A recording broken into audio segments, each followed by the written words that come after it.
I've got Executive Assistant Chief Troy Finner with me, Chief Bobby Dobbins, and Sergeant Rick Bass, Sergeant Bass of the Special Investigations Unit.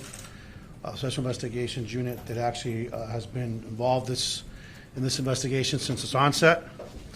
So as you all know, this morning, the Houston Police Department assisted the Federal Bureau of Investigation in executing arrest warrants in relation to the Harding Street incident. Arrested and charged are Gerald Goins, former Houston police officer, who was indicted in this Texas Southern District for 2 counts of Title 18 of the United States Code 242, deprivation of rights under color of authority, 3 counts of Title 18 United States Code of Section 1512, tampering with a witness, victim, or an informant, and 1 count of Title 18 United States Code 1519, destruction, alteration, or falsification of records in federal investigations. This arrest warrant was issued on November 14, 2019 in the Southern District of Texas last week. The arrest took place with Sergeant Bass and members of his team and some of our folks from our frontline units in Harris County. So I want to thank Sergeant Bass for his work and his team for his work in the last few months, and I want to thank the Central Division Crime Suppression Team who assisted in this specific takedown. Also this morning, and by the way, former Officer Goins, Mr. Goins, was taken and transported to the Houston FBI field offices by Houston police personnel. Also taken into custody was former Officer Stephen Bryant, who was indicted in the Texas Southern District on 1 count of Title 18 United States Code, Section 1519, destruction, alteration, or falsification of records in federal investigations. And that arrest warrant was issued back on November 14, 2019. And that arrest took place in Fort Bend County, and assisting the FBI was the Special Investigations Unit of the Houston Police Department, the Sugar Land Police Department, and he was transported to the Houston FBI field office. Last person taken into custody this morning was Ms. Patricia Garcia. Garcia was indicted in the Southern District of Texas on 1 count violation of Title 18 United States Code 1018,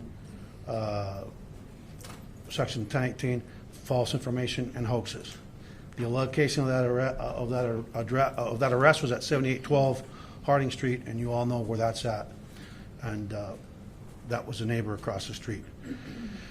That arrest was made by the FBI with the assistance of our Special Investigations Unit and the Central Crime Suppression Team. And this individual was transported to the FBI field office. I want to start off by thanking the FBI. They're phenomenal partners, and by thanking the U.S. Attorney's Office, and specifically Mr. Ryan, who's the U.S. Attorney for this area. When this incident occurred, as this community knows, within a matter of days, some flags went up, and this police department immediately began a comprehensive, exhaustive investigation into the actions of all the people that were arrested this morning, including Ms. Patricia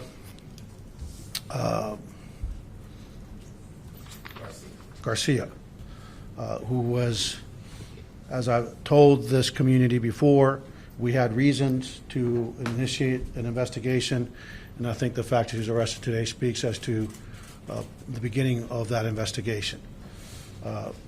We made a commitment when this happened to this community to look at the good, the bad, and the ugly, and to report back. And today is another step in that journey towards justice, and the journey to justice for the deceased individuals, Ms. Regina and Mr. Tuttle. And today is, again, another step in that direction. The departments continue to work very closely with the Harris County District Attorney's Office as they move forward with their state cases. You're going to have to talk to the DA about what she's going to do at this point. I have not talked to her with her case, with the status of that case. But the department has continued to work very closely with the Harris County District Attorney's Office and obviously with our federal partners with the FBI. What I want to say to the community is that once, as we said before, and we're going to reiterate again, we have never been afraid of finding the truth as a police department, because our commitment is to the truth and our commitment is to the rule of law. And I think, again, when the story of this incident is fully told, when it can be told, we are going to see a police department that out of what appeared to be a complete tragedy, and it is a tragedy when you have people shot, we didn't just take anything at face value. We initiated a very comprehensive investigation, and it was our department, like we said before, that provided the information to the district attorney's office that led to those state charges, and it's just the police department that continues to be very heavily involved and cooperating with the Harris County District Attorney's Office and the FBI that led to the indictments at the federal level and to the arrest today. And so with that, I again want to thank the FBI, the U.S. Attorney, the U.S. Attorney's Office, and I'm thankful that as it relates to the actions of these defendants that led to, in part, led to the death of Regina and Mr. Tuttle, I am grateful that for their family that today we're a step closer to holding these charged suspects accountable. And with that, I will want to open it to questions, but understand that I'm not going to be engaging in a debate on anything, and I'm going to be very limited into what I can discuss with you all. Do you know the motive behind the lady calling the neighbor across the street? What was it? No, I'm not going to talk about this. Look, we got an indicted woman and an individual. I'm not going to talk about any specifics. Those are charges that were brought with the assistance of our Special Investigations Unit against her by our federal partners, and we're not going to talk about motive. Do you know the relationship between Mrs. Garcia and the former officers? Did they have some type of like No, okay. All those rumors. Let me just tell the media there have been so many rumors in this and just about every rumor I've heard is wrong. What else? What? Right after the Harkins raid, you had talked about that there was, PC. You guys had an initial call, and the investigation by the street officers, which prompted the investigation by the narcotics squad, which we all know what happened there. Does it feel like clearly by these federal indictments, it seems like everything from the call going forward is built on lies? How does that square with? Well, I mean, look, just remember that the police department received a call. You know that somebody that placed a call to the police department, or maybe more than one call, led to a chain of events. But for that call, the information provided, we wouldn't be standing here today. And so all of that will go into play in terms of accountability, levels of accountability, what people are responsible for. But we're not going to talk about the specifics because, again, our number one responsibility is to the Tuttles, the Tuttle family, Regina and her family, and the officers that went to execute what they believed to be a lawfully obtained search warrant based on factual information provided by the case agent, in this case, former Officer Goins. And we have a responsibility to everyone, people that have been shot and killed, and officers that have been shot and severely injured, one that is to this day paralyzed. We have a responsibility to them to not jeopardize the ongoing cases. Was it a matter of just not doing the homework, you think, or falsifying records? That'll all make it look like you did? That'll all come out in due time. But the truth is, again, that when you have an officer involved shooting involving 4 officers shot, another officer, seriously injured, I'm proud of the fact that despite the silver lining, I think, if there's any, is that we take the use of deadly force very seriously, and not just this police department, but I think in general in American policing. We take it extremely seriously, and we did it through our own volition, through our own initiative, set into motion, put together a team that was directed to take a lot of steps to make sure that we uncovered the good, the bad, and the ugly, and we wouldn't be here today had we not done some of the things that we did. And I want to just, again, commend Sergeant Bass and his team and Chief Dobbins and their team for the work that they've done to get us to this point. We cannot change what happened. Can't change it. Can't go back. You can't go back in time. You just can't change it. But we have an absolute duty to pursue the truth and pursue the facts. And I think that that's what we've done. That's what our federal partners have done. And that's what our partners with the DA's office has done. Chief, Anything else? The feds this morning say that the charges alleged none of Garcia's claims were true. And they reference the fact that in her call she said that she had guns, including machine guns. Were there guns at the house or not? Yeah, we recovered the firearms in a firearm in the house, yes. We're trying to identify, they're stating that the charges alleged none of Garcia's claims were true. Well, look, I told you at the beginning of this press conference, we're not going to do a tit for tat. But whether something is true because you just had no personal knowledge and just made something up and just happens, it's Texas, right? What are the chances of not finding a gun in any house, right? This is Texas and this is the United States. They're most houses, I would say, a greater number you would find firearms than not.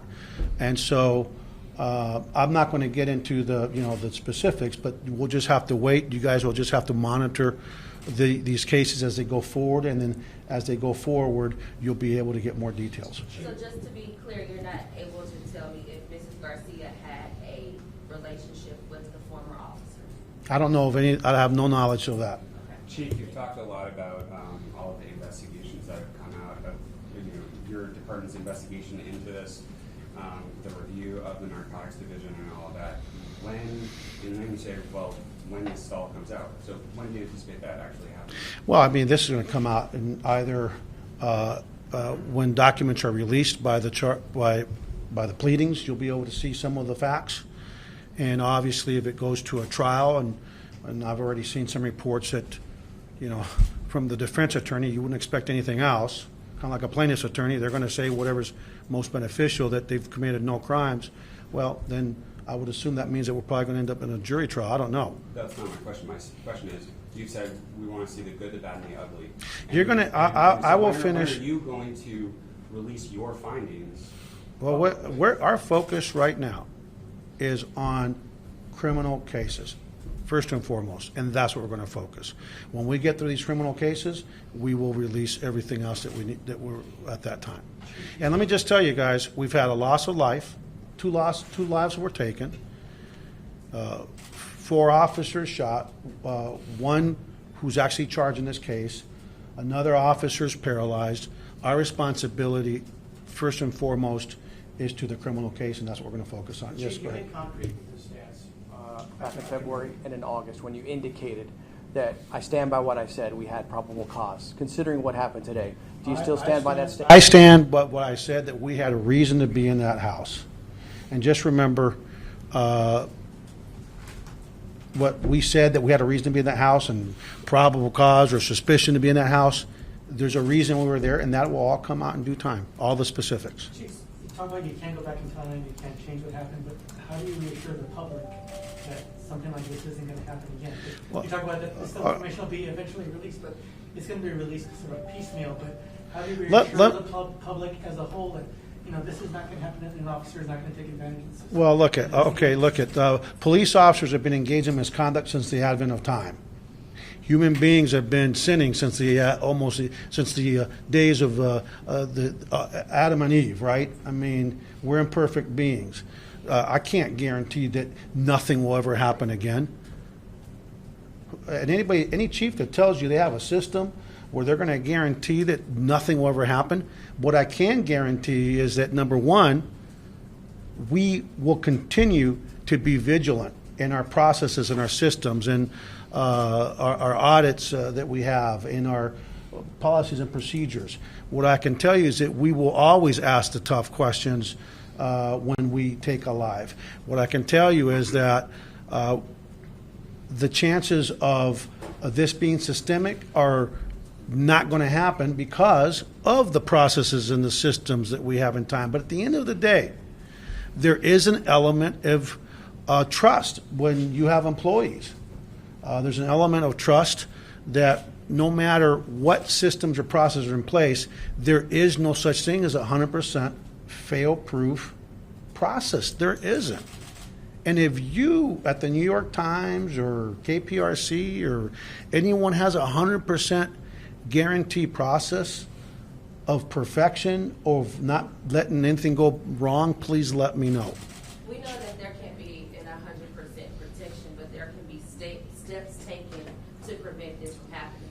So piggybacking off of my colleague, are you all taking any measures? I know when it first came out, you did away with. Yeah, we've taken numerous steps. Some of that we've already put out to y'all. We don't, no-knock warrants have to go through us. We have requiring people to actually certify who's ever in that affidavit, that everyone's got to sign off on it. All the officers involved in terms of having material witness, being a material witness, or having provided information, they've got to sign on it. So we have taken steps to mitigate the potential for something for malfeasance to be able to sneak into a process like this. A couple more questions. Excuse me, hold on, stop. A couple more questions, then I'm going to go to Spanish, then I got to get going because I've got to be somewhere Regarding else. Ms. Garcia, do you all have any indication that she maybe had a pattern of calling and stuff to your department? Now, I'm not going to talk about specifics on the case. Generally One more. speaking, Chief, One more on somebody that hasn't asked a question. Yes. So the officers were already. No, he hasn't asked a question. The officers faced charges already by the DA months ago. Why did it take so long for Ms. Garcia to face charges? This is a separate investigation by the FBI, But and y'all it's a didn't investigate her? huh? Y'all didn't investigate her? This is a separate statute by the FBI. Okay, and just remember, we're not the charging agency in any of this. The prosecutors decide who charges what.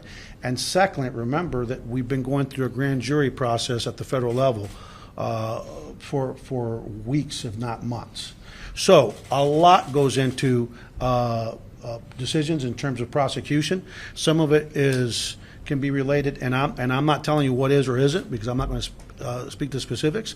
But some of it is because of stuff that has been uncovered in a grand jury process at the federal level. Some of it is because of the actual investigation. So it's all of the above. Okay. All right. We'll do Spanish, and then I have to get going.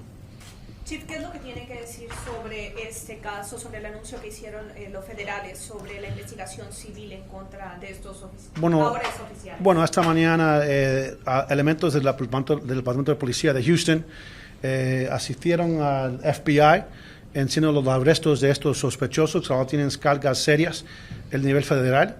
Lo que quiero decir a la comunidad que cuando esta tragedia ocurrió, que le hicimos una promesa, prometimos a la comunidad que íbamos a hacer todo posible para descubrir lo feo, lo bonito y lo malo. Y hoy es otro paso en nuestros esfuerzos a buscar justicia para las dos personas que murieron en ese evento, y también para los oficiales que no hicieron nada más que ir a hacer su trabajo, que desgraciadamente por las acciones de dos oficiales estuvieron con estos heridos en ese tiroteo. Quiero también decirle a la comunidad que nosotros hicimos una promesa, y esto es más evidencia de nuestra promesa, que íbamos a encontrar lo que es la verdad. Y estoy orgulloso que nuestros oficiales, el sargento aquí que está con nosotros, el sargento Bass y sus colegas han trabajado muy cercamente con nuestros colegas al nivel federal y también al nivel estatal con el fiscal de Harris County. Así que para mover adelante lo que queremos hacer es decir que vamos a hacer todo posible para traer justicia en este caso en la Corte Criminal, y también vamos a estar al tanto para estar seguros que no ocurre algo como esto de nuevo, pero al fin del día, no importa qué hacemos, al fin del día tenemos que tener un poquito de confianza con los oficiales, pero hemos tenido medios nuevos para asegurar que sea un oficial que no quiere hacer su trabajo correctamente, que nosotros como supervisores podemos encontrar a ese oficial antes que haya una tragedia. ¿Están sorprendidos con los resultados de esa investigación por el lado civil y si tiene si, no, yo no, a mí si nada es me, similar con la investigación que ustedes estuvieron no, haciendo? yo no estoy. Nosotros hemos sido parte de esta investigación a nivel federal. Hemos cooperado y hemos estado asistiendo al FBI, también al District Attorney. Así que al fin del día vamos a ver, en la corte van a ver qué es algunas de las cosas que han estado descubiertas por esta investigación, pero acuérdese que también tenemos otro caso al nivel estatal con el DA's office. ¿Ok? En los últimos All right, 48 gracias. horas, nosotros I got- también trabajamos en este punto también, señor. Yeah, no, I En gotta las go. últimas 48 horas hemos hablado con la familia de Regina Nichols Sí. en persona y también con la familia de Dennis Tuttle en persona, Ah. el tío y la hermana, los dos separados. Después de todo lo que ha pasado aquí en los últimos días, Bueno, mi corazón, ¿qué mensaje tiene mi usted para- mensaje que para la familia? well, look, let me just say this. My heart goes out to the Tuttle family and and once they're represented, I can't call them because they're represented. It wouldn't be appropriate. But regardless of what they did, right or wrong, regardless of what happened in terms of whether the officer-involved shooting was objectively reasonable or not, we know without a fact, and I told you all early on, that we had an officer lie about his actions that led up to the issuing of a warrant. And for that, I apologize to that family because even if they had, and I said this before, even if they had a ton of heroin in that house, we're still a nation of law. And we're in a nation of law, we have to abide by the constitutional requirements that we take an oath to follow. So para esa familia, como yo, and I did talk to the brother early on, he's from Austin, and extended my condolences at that time.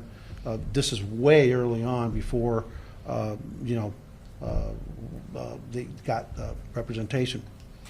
Pero mi corazón es con ellos. No importa si fueran los peores criminales del mundo entero. Somos un país cuando las regulaciones, la ley, la constitución, tenemos que respetarla. En este caso, sabemos que tenemos evidencia que uno de sus oficiales no dijo la verdad y eso empezó una serie de eventos que desgraciadamente perdimos 2 vidas y también tenemos 4 oficiales, 3 que son víctimas también de las actividades del oficial sucio que fueron atrevidos. And I will just say this because I know that people will just hinge.